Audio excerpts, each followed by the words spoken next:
Olá, a paz do Senhor, que bom!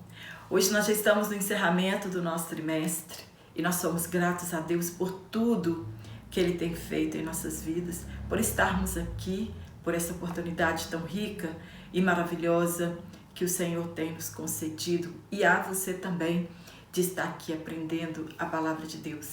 Eu quero agradecer o carinho de todos os irmãos, de todas as irmãs, pelas dicas, pelo feedback, pelo carinho, pelos abraços, pelas orações, por você que esteve comigo aqui em todo este trimestre, todas as semanas, você esteve aqui no meu canal, compartilhou as minhas aulas em suas redes sociais, comentou, curtiu. Quanto mais você comenta nas minhas aulas, mais o meu canal sobe, o YouTube sugere meu vídeo para outras pessoas. Quanto mais você curtir as minhas aulas, mais o meu canal também crescerá e chegará ao alcance de outras pessoas.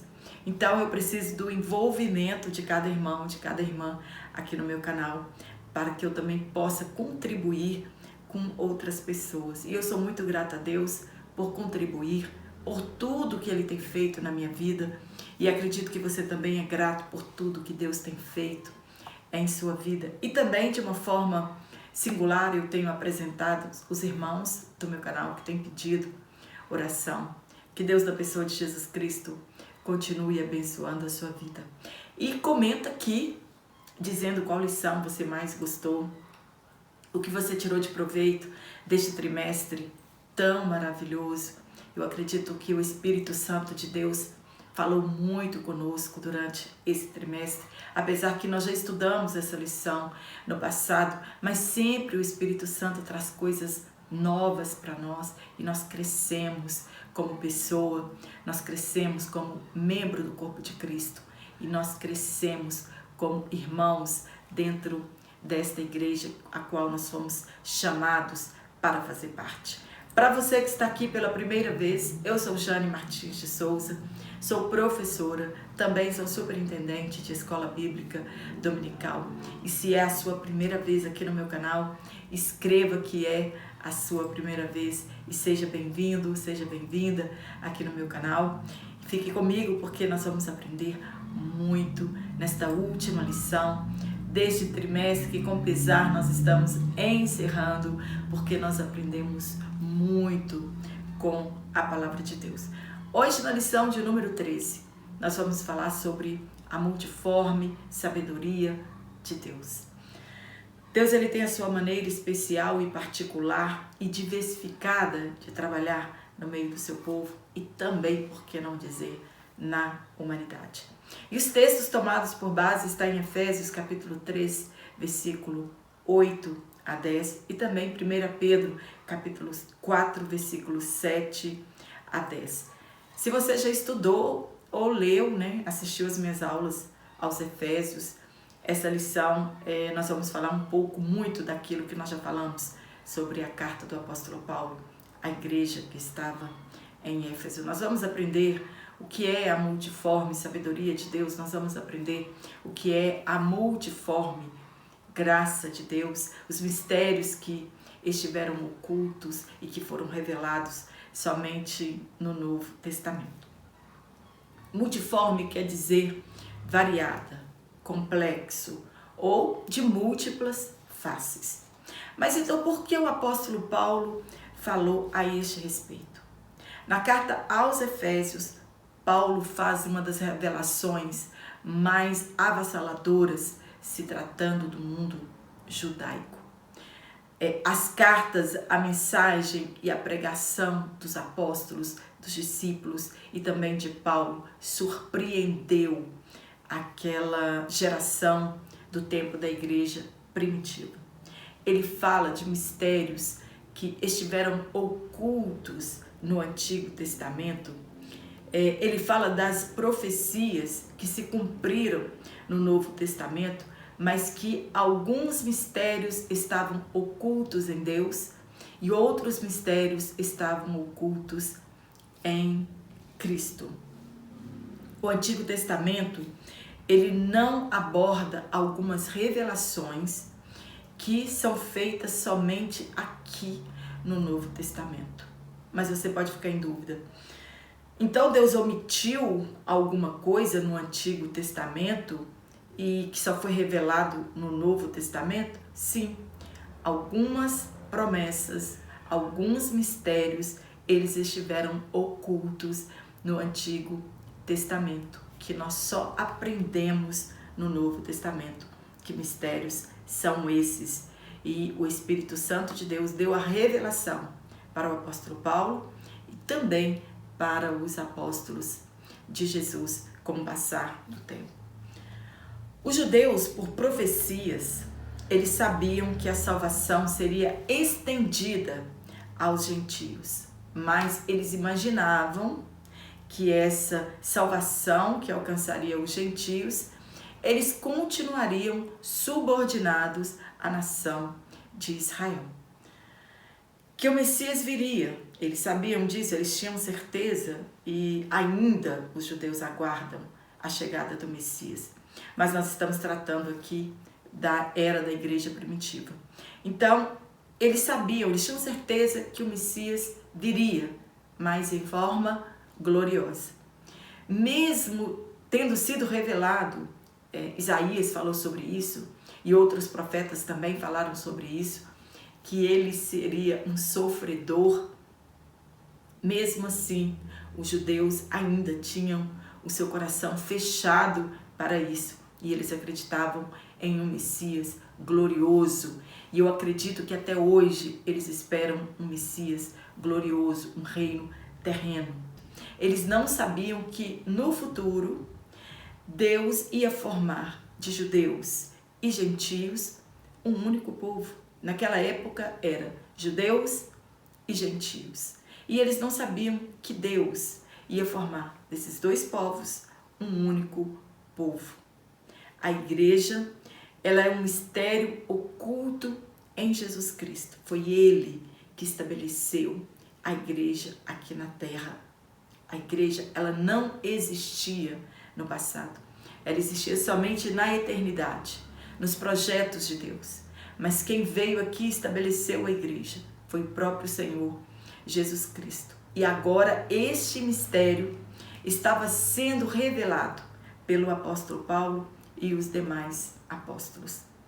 Este mistério da igreja e de uma nova humanidade, ele não estava à disposição dos leitores do Antigo Testamento.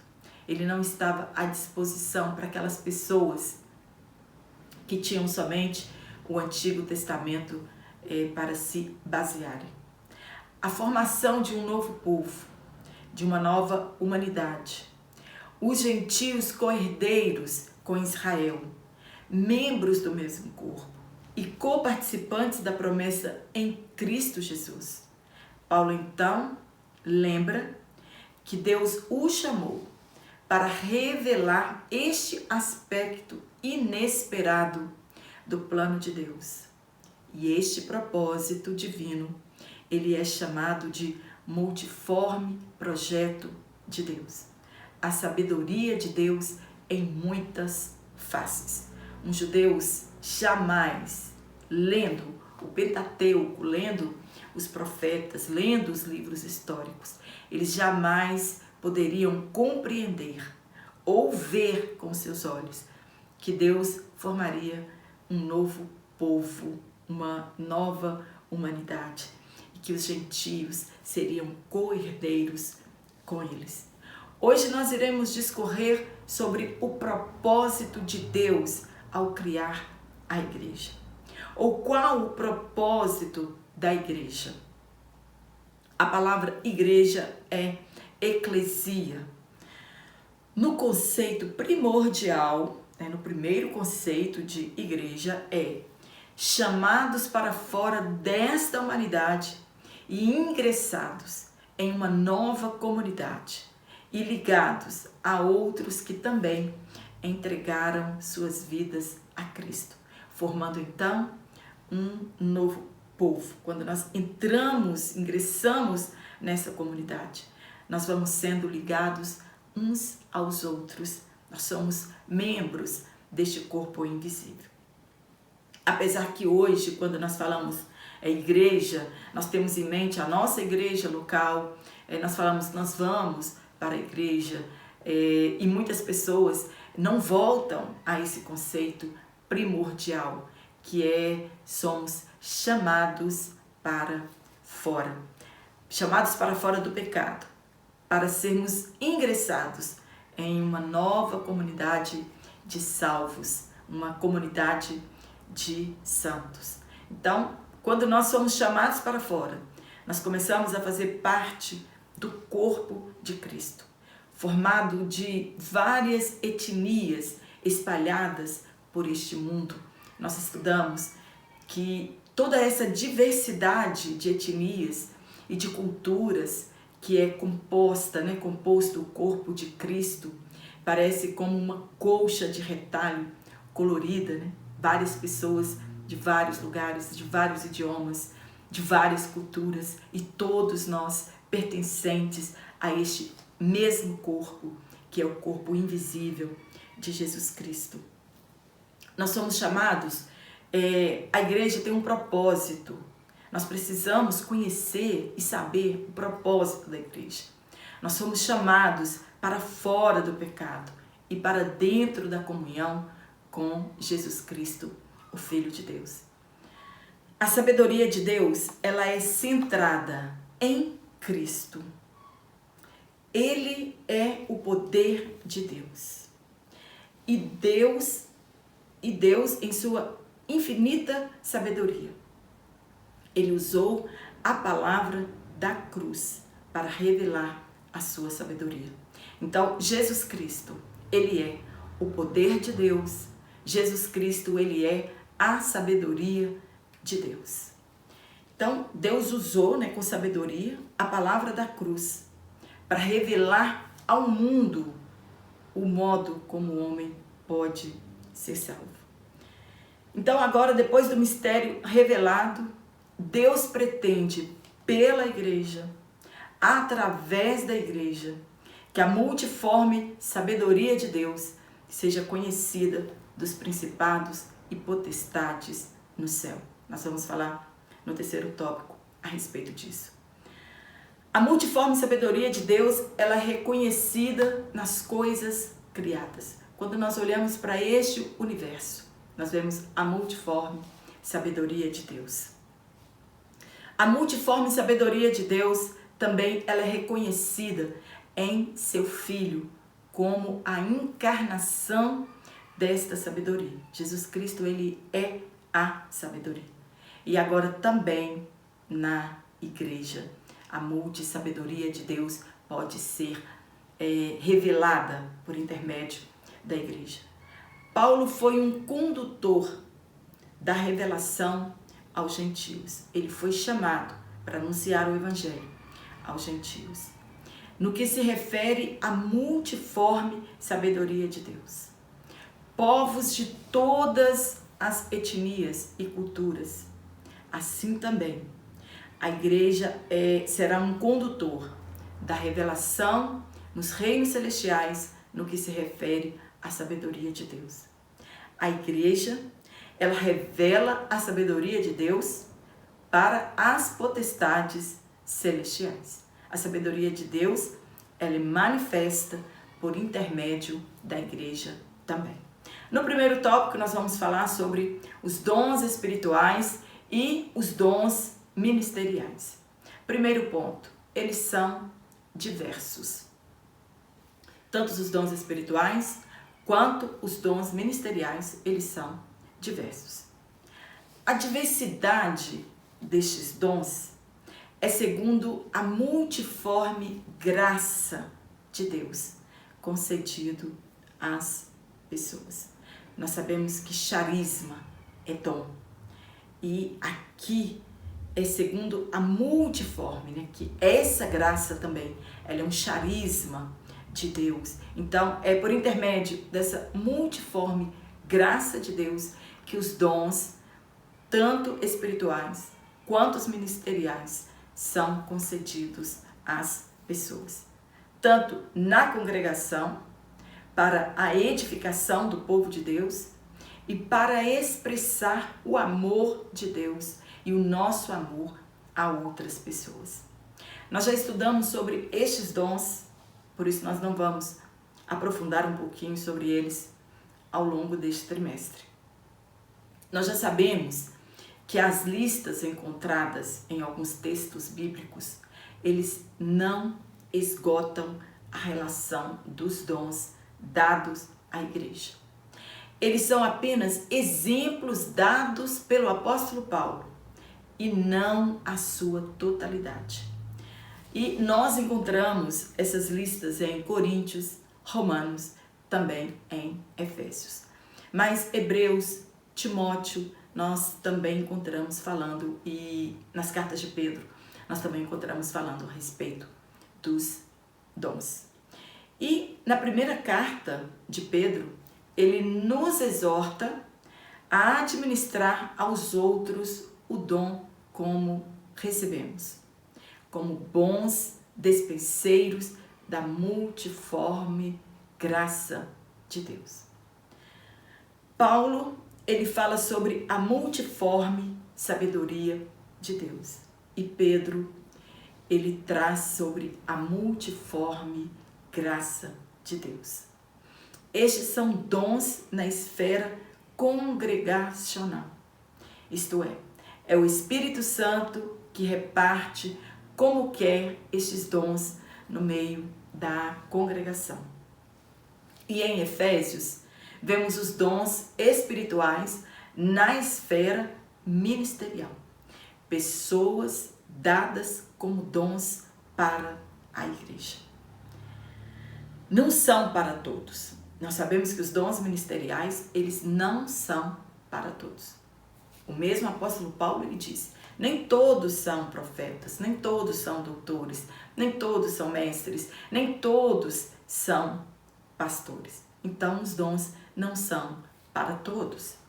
São para aqueles a quem Deus chamar, a quem o Espírito Santo separar para este ofício.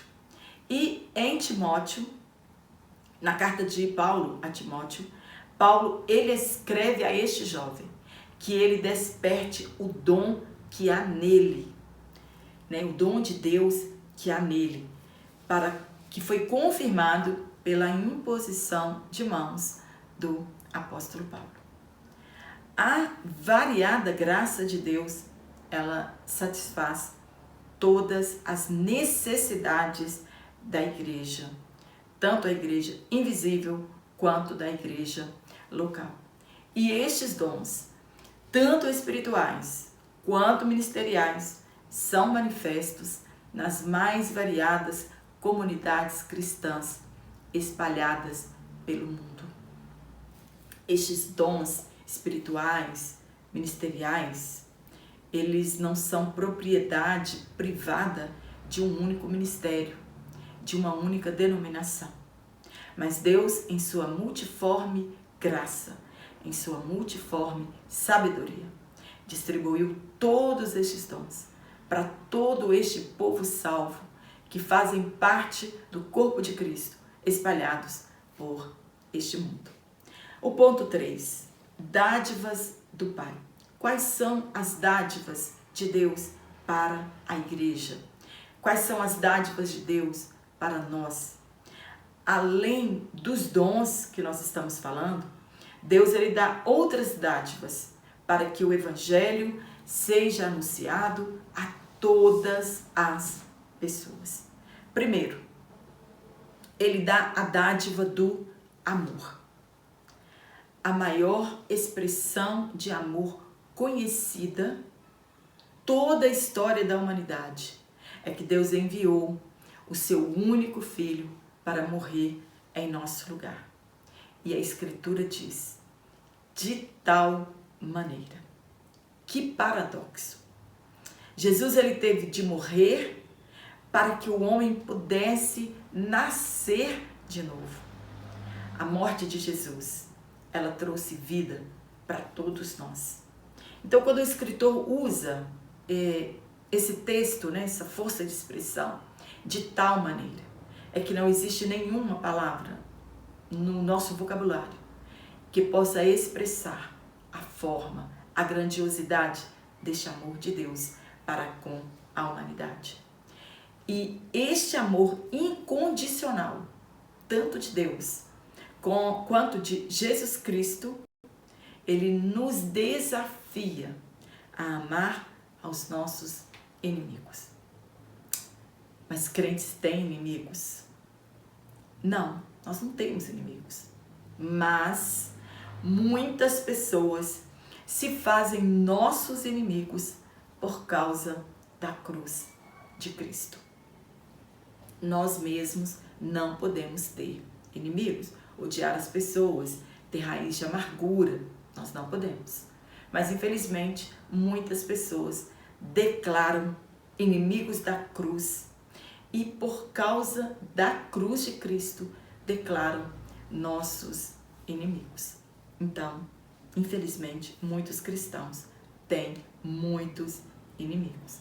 E a Bíblia nos ensina que nós devemos amar a estes, entre aspas, inimigos e amar estas pessoas que nos odeiam. Nós precisamos amar o nosso próximo, independente de quem ele seja. Jesus diz que aos discípulos, e isso é para os nossos dias também, que nós seremos conhecidos não por causa dos nossos grandes feitos, mas por causa do amor uns com os outros. Foi isso que ele disse aos seus discípulos. Vocês serão conhecidos se vos amardes uns aos outros, por causa do amor que está entre vocês. C. A dádiva da filiação divina. Deus nos deu o poder de sermos chamados de filhos de Deus. Isso é uma dádiva. Isso é um presente que nós recebemos da parte de Deus. Nem todos são filhos de Deus.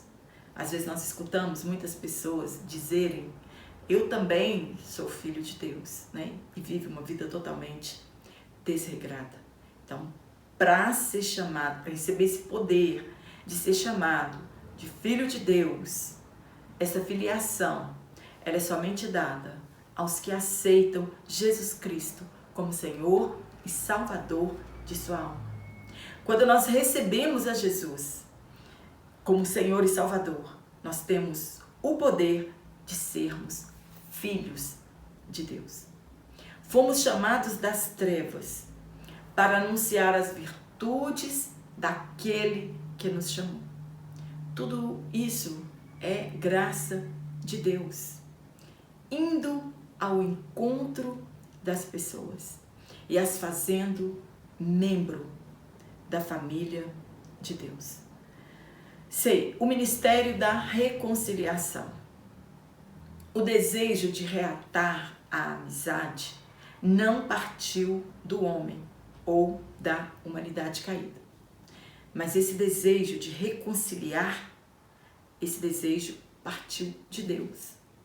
Ele então criou um plano maravilhoso de reconciliação, visto que essa amizade, ela tinha sido quebrada lá no Éden. E ele então nos reconciliou consigo mesmo por Jesus Cristo e nos deu o ministério da reconciliação. Deus colocou fim na inimizade existente. Nós somos embaixadores de Cristo e devemos reconciliar o mundo com Deus. Fomos reconciliados com Deus pela morte de Jesus Cristo lá no Calvário. No dia da crucificação de Jesus, quando Jesus morreu, o véu que nos separava de Deus, ele foi rasgado de alto a baixo. O muro que nos separava, ele foi derrubado naquele dia. Então, Jesus, com a sua morte na cruz, ele desfez a inimizade que havia entre nós e Deus. Assim como Deus nos viu, nós devemos ver aqueles que ainda não estão em Cristo, interceder por eles, orar pelo mundo. Este é o dever da igreja, amando as pessoas, mesmo ainda aquelas que estão no pecado. Foi assim que Deus nos reconciliou. Entregou seu unigênito, estando nós ainda nas trevas. Ele nos amou primeiro. Nos amou nós ainda quando estávamos no pecado, longe de Deus. Paulo escreveu que ele recebeu o ministério da reconciliação. E a igreja também tem este papel. No tópico 2, nós vamos falar sobre bons despenseiros dos mistérios divinos. Nós precisamos ser bons despenseiros, porque existem muitos despenseiros ruins na casa de Deus. Primeiro ponto, com sobriedade e vigilância. O despenseiro é um administrador dos bens espirituais. Eles cuidam dos bens espirituais dados para a igreja. Ele deve administrar a igreja local, ser sóbrio e vigilante. Isso é uma habilidade indispensável ao exercício do ministério. Alguém que queira, que deseja o ministério, ele precisa ser sóbrio e vigilante, principalmente nesses dias que nós estamos vivendo. Ele precisa ser equilibrado, a pessoa precisa ter equilíbrio. Ele não pode viver na ponta dos extremos, ele não pode ser extremista, mas ele tem que ser uma pessoa de vida equilibrada. Ele tem que ter seriedade de propósito e tem que ter autocontrole. Uma pessoa que faz parte do ministério, ele não pode perder o controle por coisa alguma, de maneira nenhuma. Ele não pode ter apego ao vinho, ele não pode sentar-se ao lado do vinho ou comer ao lado dos ébrios. Quem deseja um alto padrão de consagração, ele deve evitar vinho ou bebida forte. Não era próprio dos reis beberem vinho e nem dos sacerdotes. E no Novo Testamento, nós somos chamados de reis e sacerdotes do Senhor. Ele não pode embriagar-se com vinho em que há contenda. Ele não pode perder o controle do ministério dado por Deus. Número 2, amor e hospitalidade. Este amor aqui que este obreiro tem de ter é o amor ágape, é o amor que vem de Deus. Quando Pedro escreveu que o amor apaga uma multidão de pecado, ele não está dizendo que o amor, ele limpa o pecado, mas que o amor não fica apontando o pecado dos outros. Às vezes nós encontramos isso em nossas igrejas. Um irmão já salvo em Cristo foi tirado das trevas e todas as vezes eles usam o pecado dele como exemplo para a igreja, sempre trazendo à tona o pecado daquele irmão que agora já é uma nova criatura. Jesus, ele não fica lançando em nosso rosto quem nós fomos e quantas vezes nós erramos. O amor ao próximo deve ser modelo do amor de Deus por nós, o mesmo amor que Deus dispensa a cada um de nós. Esse deve ser o modelo do amor que nós precisamos ter com o nosso próximo, que é um amor incondicional, um amor que não quer troca, não está fazendo aquele toma lá da cá, vou fazer isso por você, porque eu espero receber de você lá na frente. Não, é um amor incondicional, um amor que não espera devolução. Nós não podemos amar uma pessoa esperando receber amor de volta. Esta forma de amar, esta forma de amor demonstra sabedoria. E esta é a nossa verdadeira identidade. Este obreiro, ele deve ser hospitaleiro. Isso não quer dizer que você deve receber em sua casa todo tipo de pessoa e principalmente aquelas pessoas que você não conhece e receber em sua casa. Ser hospitaleiro é colocar a si e os seus recursos à disposição das pessoas que você recebe, sem murmurações. Tem gente que ele recebe até os pés das pessoas em sua casa, mas ele murmura o tempo inteiro. Sobretudo, acolher os viajantes da mesma fé que precisam se alojar em algum lugar. Os judeus da diáspora, eles acolhiam os judeus viajantes desde que eles trouxessem cartas de recomendações, desde que atestassem seu caráter e a sua confiabilidade. Não receber somente os ricos, mas a todos sem distinção. Tem pessoas que ele escolhe que tipo de crente ele vai receber em sua casa, ou em que tipo de casa ele vai buscar hospitalidade, né? Um alojamento para ele, visto que ele está de passagem. O despenseiro, ele deve administrar com fidelidade. Já pensou um despenseiro dos bens de Deus, ele ser desonesto? Sem nenhuma dessas qualificações que foram citadas agora? Tudo deve ser feito para a glória de Deus. O ensino, a pregação, ou mesmo administrando o corpo de Cristo. Tudo é graça de Deus. Nós precisamos lembrar que nada é nosso, nada foi adquirido por mérito, nada foi adquirido por esforço, tudo é graça de Deus.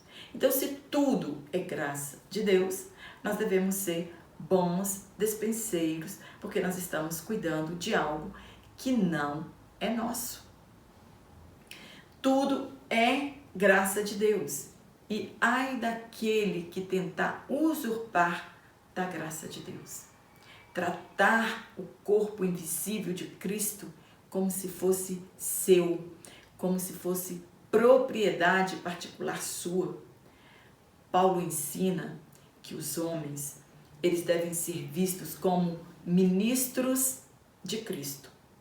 E hoje, infelizmente, o evangelho caiu em descrédito por causa desses obreiros fraudulentos e sem sabedoria, que são péssimos dispenseiros dos bens espirituais de Deus que foram dados à igreja.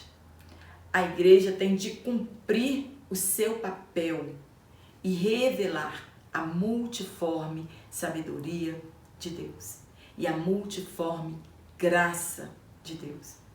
E somente sendo bons e fiéis despenseiros, nós cumpriremos o nosso papel. E aí então, essa multiforme sabedoria de Deus, ela será conhecida dos principados e potestades do céu. Quem são estas potestades celestiais?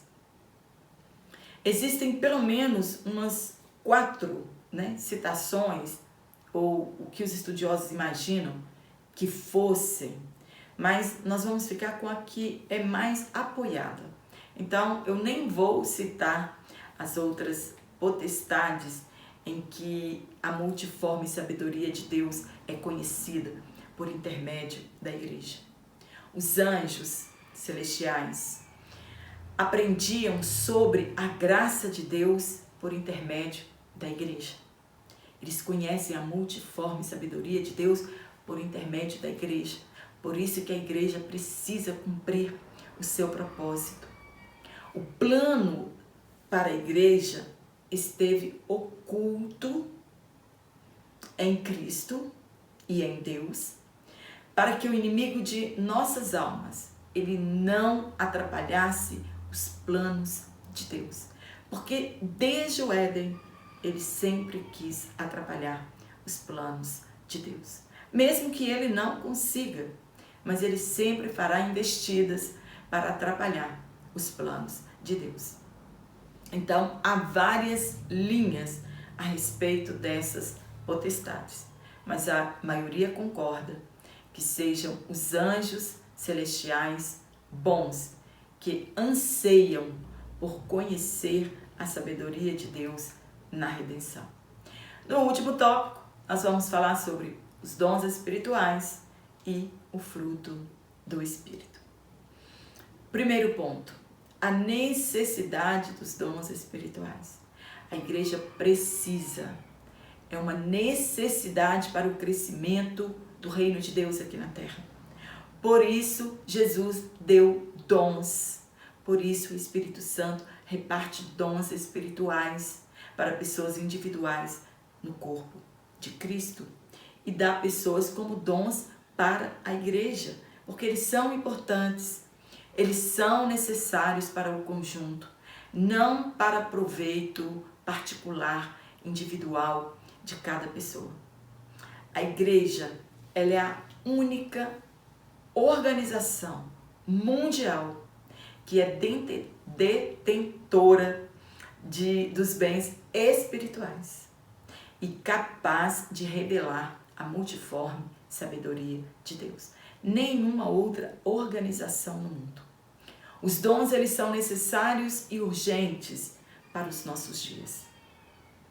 Mesmo que muitos estudiosos dizem que isso foi para a igreja primitiva, não. Eles são atuais e eles são urgentes e necessários para o crescimento do reino de Deus.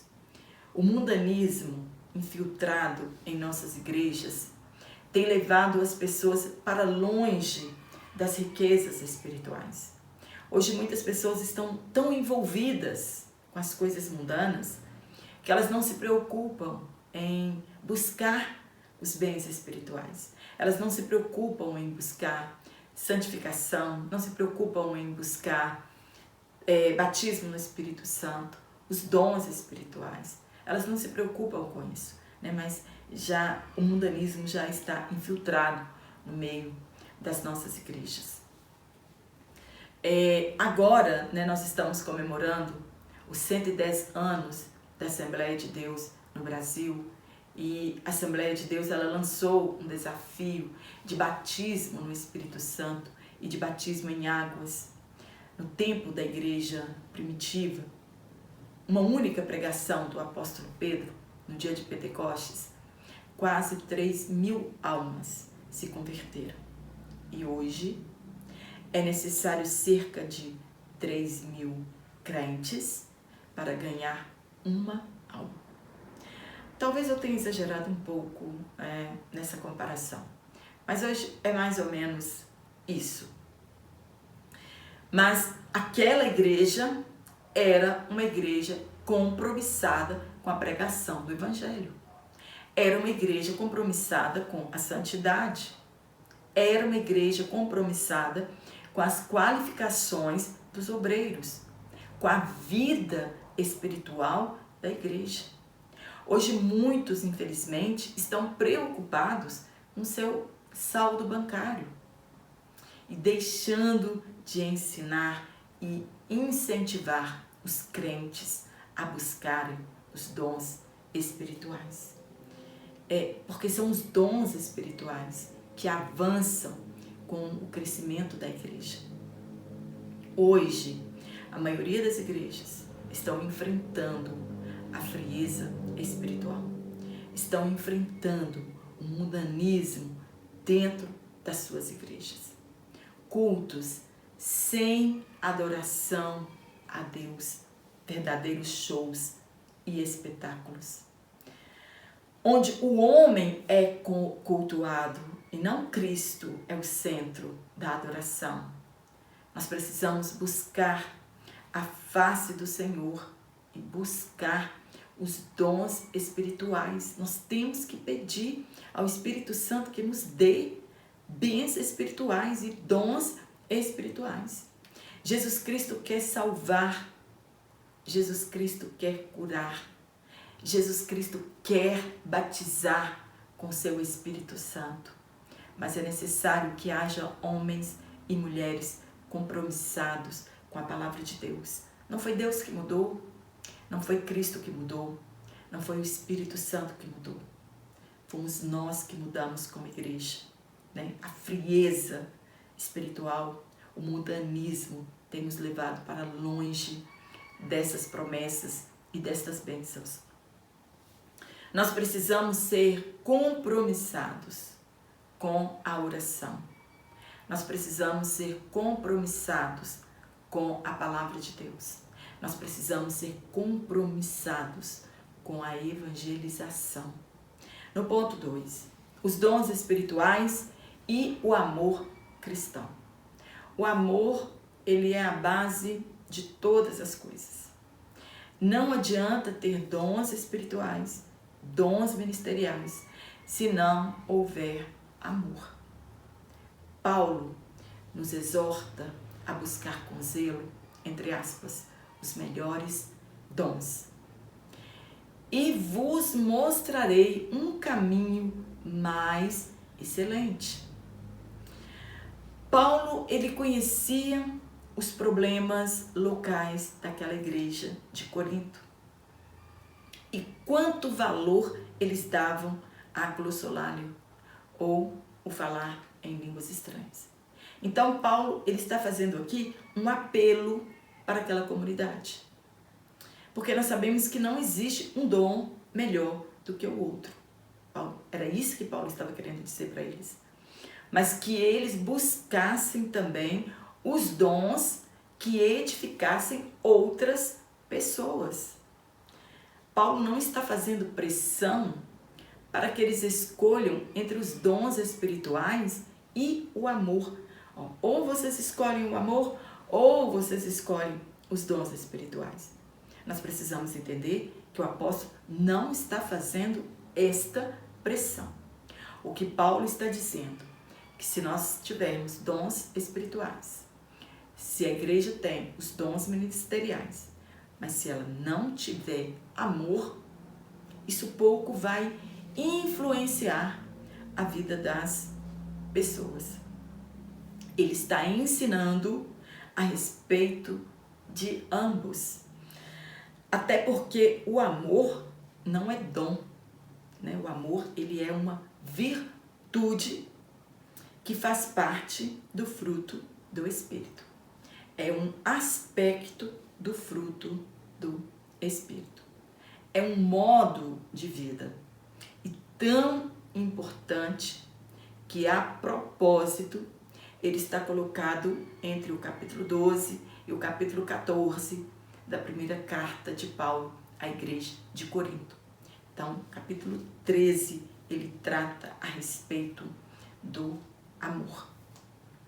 O capítulo 12 e o capítulo 14, ele trata a respeito dos dons espirituais. Este amor que vem de Deus, que somente Deus pode nos dar como fruto do Espírito, é a base de toda a engrenagem cristã. É um amor sem cobrança, incondicional, sacrificial. Se não houver o amor cristão, a igreja não é beneficiada. Mesmo que os dons não sejam anulados por falta de amor. Mas a igreja não vai ser beneficiada sem o amor. Por exemplo, você pode orar por alguém, mas a sua oração, ela não vai ser feita por amor, porque você ama de fato aquela pessoa, ou porque você tem empatia por aquela pessoa, mas porque isso vai lhe garantir um benefício próprio, vai lhe garantir uma agenda cheia e o bolso cheio de dinheiro.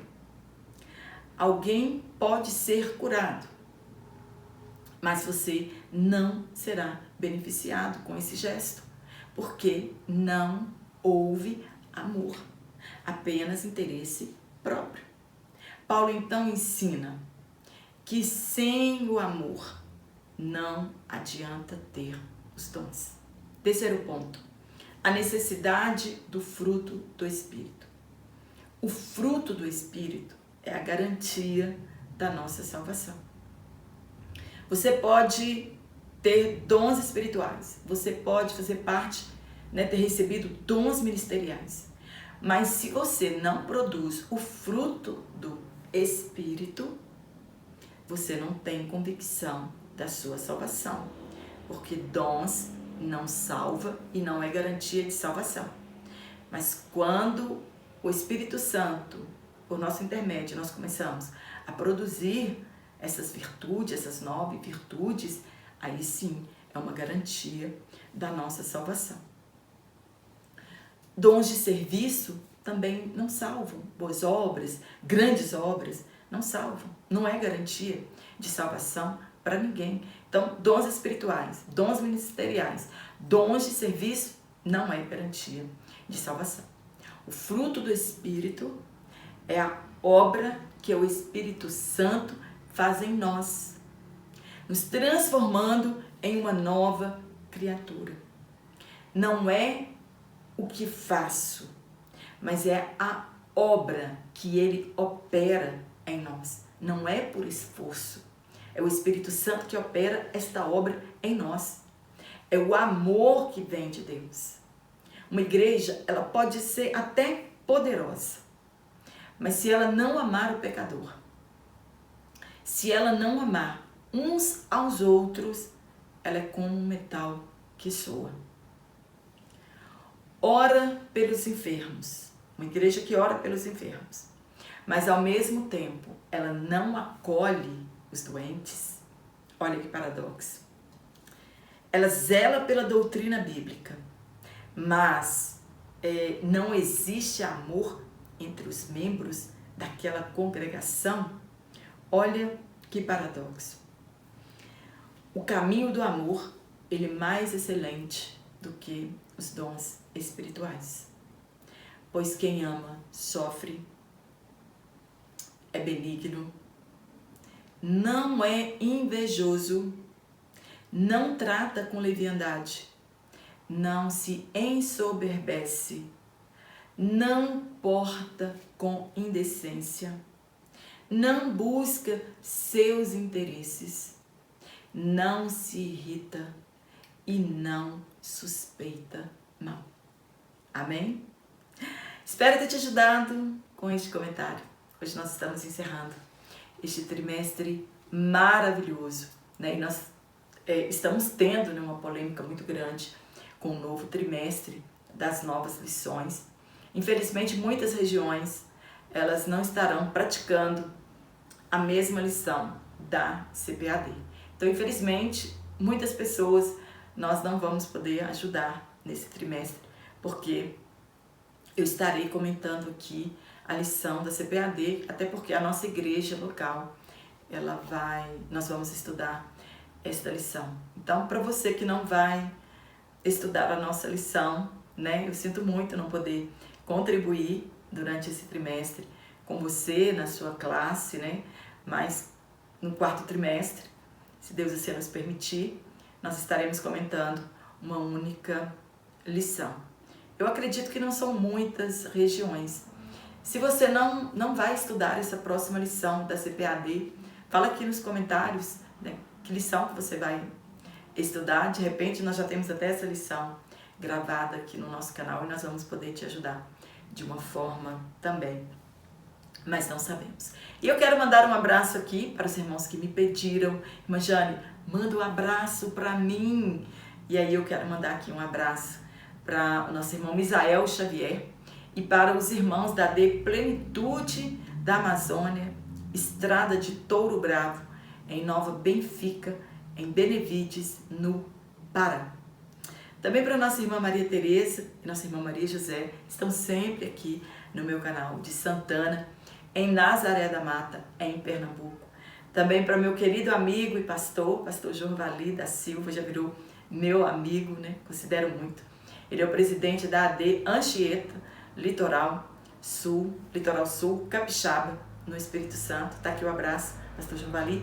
E também quero mandar um beijo. A irmã Eliane falou, irmã Jane, manda um beijo. Então tá aqui, um beijo para Eliane Vitória e sua família em Pinheiro, no Maranhão. E um abraço para todos os nossos irmãos, para todas as nossas irmãs. Para você que está aqui toda semana. Que Deus, na pessoa de Jesus Cristo, né, te abençoe no seu ministério, te dê graça e sabedoria para esse chamado tão maravilhoso, que é o chamado do ensino, e somente com a presença do Espírito Santo em nossas vidas, nós podemos continuar neste ministério do ensino, que é um aprendizado para as nossas vidas. Eu te aguardo aqui na nossa próxima aula, no nosso novo trimestre, se Deus assim nos permitir, então.